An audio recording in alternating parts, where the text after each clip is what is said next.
Hey everyone, just wanted to make this video kind of explaining the visual. Something that you might see is Dungeon Masters providing maps and stuff like that, where your character can be. This was just made on Dungeon Painter Studio. Uh, I like it. It's not the best, but it's not the worst.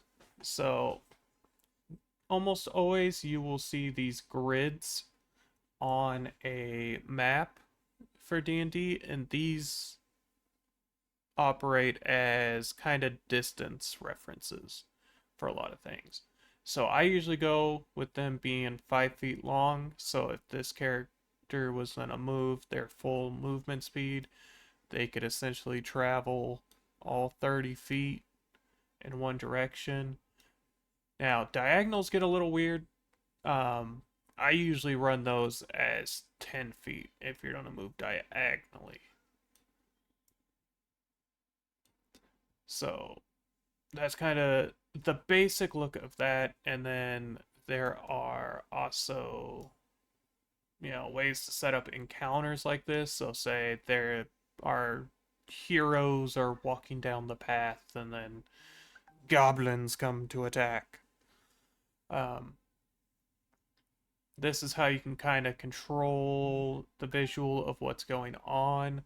So let's say, just for the sake of it, our heroes um, went ahead and are first in initiative. So we would want our spellcaster here to kind of get back. So let's move them 5, 10, 15, 20, 25, 30 back here. Now they can go ahead and see the distance from where some enemies are. So, like this guy, let's say they're going to be targeting them.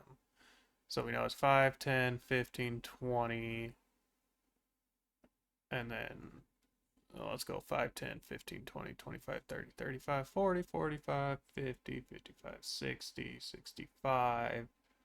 Kind of gives us a rough idea. So they would have to have a spell that casts over that to be able to hit this person. And then we can also move our guys. So 10, 20, 25, 30. Can't quite get to them.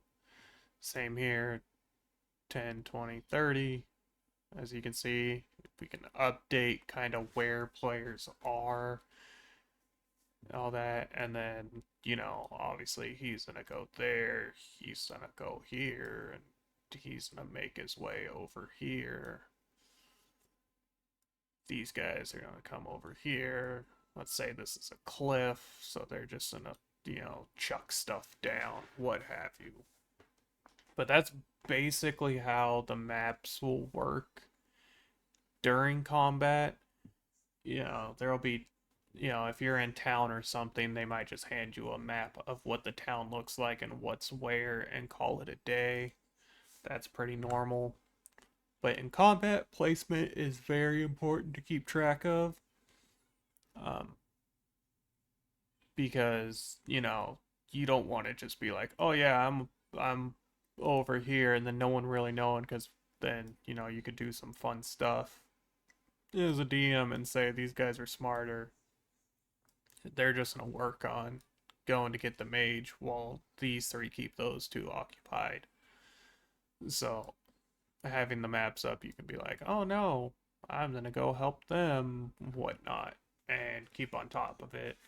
It's also, a lot of dungeons. Let's see. There's a template for this. Let's go over here. Well, that's nice and small. There we go. So, you could set up rooms like this as well, being like, okay, we got into this area. Let's go ahead and look around. Once again, these would be 5 foot squares and whatnot, so you can explore stuff like that.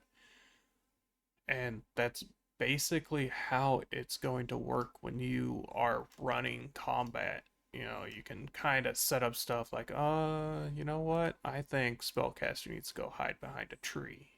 Something like that.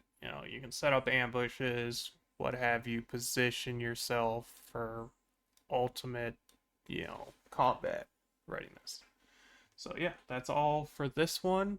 I'll see you guys in another one.